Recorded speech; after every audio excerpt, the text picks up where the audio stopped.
I based on the papers and what was presented earlier, NNIC is spending 30 billion upfront. Annuity is at 2 billion over the course of 15 years. You're giving government an 82.16% gross revenue share, no? Your nearest competitor was at 33%, tama po ba? And then you're also committing to 170.6 billion in renovations, right?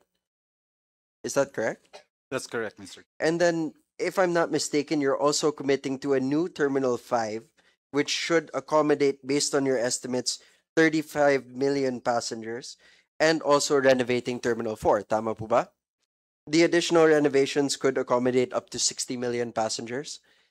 Uh, Paano po kayo kumikita?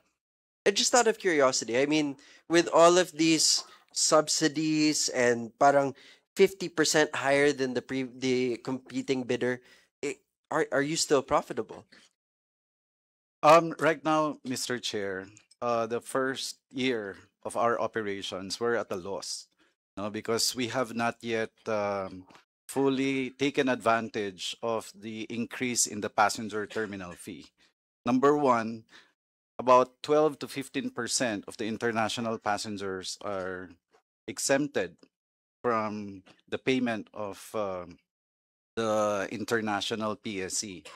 Number two po, the PSC increase was implemented September 14. But all those passengers that bought their tickets beforehand will not be asked to pay the additional. So mag-aantay po kami ng halos isang taon bago po namin ma-benefit yung increase in terminal fees. No? Um, Based on our projections po and the submission of our team, meron rin naman po kasing increase ng passenger numbers. Last year, we were at 50 million passengers, right? This year, we're looking at about 52 million. So our objective is to reach the 62 million passengers over the next 4 or 5 years. No? So yung increase po ng passengers plus the movements from 40 to 48 movements will also mean an increase in landing and takeoff fees and other aeronautical fees. So, nung ginawa po namin yung calculation, meron naman pong income, pero hindi ho ganun kalaki. I think the objective of our president was really to help the government, no? Modernize the EIA as soon as possible, improve passenger experience. In fact, one example, Mr. Chair, is this immigration e-gates. Wala po sa usapan namin yung immigration e-gates. Pero napansin po ng aming Pangulo na yan po ang isa sa mga pain points sa NAIA. Hindi po namin masasabi, sa immigration po yan eh. So ang sabi po ng presidente namin, si Mr. Ang, dapat tulungan natin yung gobyerno. So we invested in the immigration e-gates, no? And in a few days, we will roll this out. In fact, we've started the dry run for these immigration e-gates, no? So makakatulong po yan sa improvement ng passenger experience. But going back to your question, based on our projections naman po, kikita naman po kami, pero hindi ho ganun kalaki. The idea was really to share as much as possible to the government, yet we are able to improve passenger experience. We've been so behind, as I mentioned before, since 2015. NAIA has already reached its design capacity of 35 million. So 10 years so underinvested ang NAIA. So nagmamadali po kami ngayon, although we have a long stop date of about 5 to 6 years to reach the 62 million. Nagmamadali po kami to make sure that we're able to increase the handling capacity of NAIA. It takes time for us to build facilities. So what are we doing? We're actually invested, we have invested in passenger processing technologies. Pwede na ho kayong mag-check-in without the need of an agent. You go through the airport. So, kasi meron po kasi kaming KPI. May key performance indicator po ang government sa amin. 95% of the passengers should be checked in within 15 minutes. Mahirap po yung control yung mga airlines. Pero yun po ang nakalagay sa concession agreement. Even immigration, sir. We're supposed to process the passengers within 10 minutes.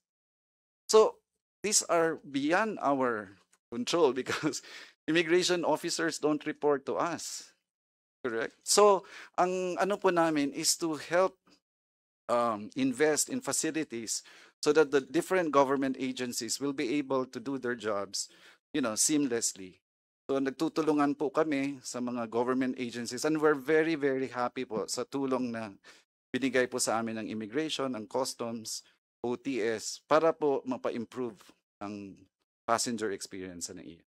Thank you, sir. So, Mr. Chair, I believe Mr. Chong is saying that this December rush that we're expecting, our consumers, our passengers can look forward to actually using these new e-gates. Yes, Mr. Chair.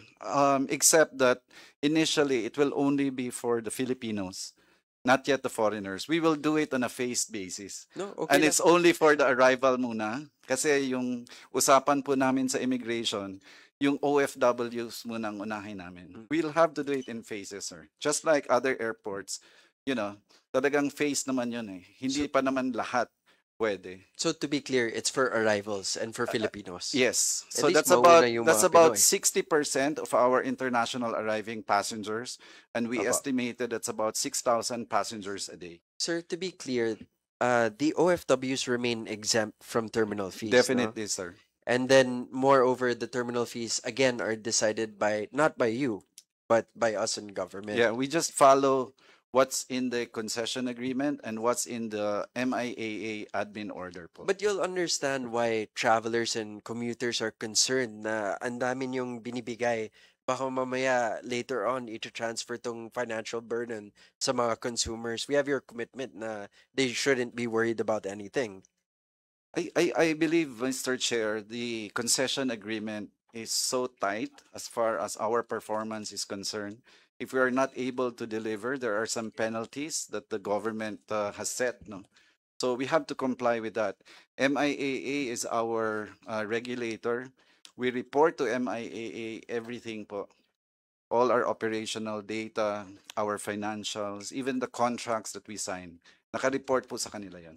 Kong Brian, last question, Yes, please. Thank you. just last question. I want to highlight a bit on Terminal 5 because I feel like it's been undiscussed here, no? But it is one of the major reasons why I believe you won the bid, your proposals regarding Terminal 5. Can you please explain to this committee what we have to actually look forward to in Terminal 5? What are we investing in? Part of our plan, sir, if we look at a 62 million passenger handling capacity, terminals 1 and 3 will continue to be the international passenger terminal. So ng terminal capacity sa Terminal 2, Terminal 4, tsaka Terminal 5. So Terminal 5 is actually a domestic passengers. As you're aware, sir, out of 50 million passengers, 53% of that are actually domestic passengers. No?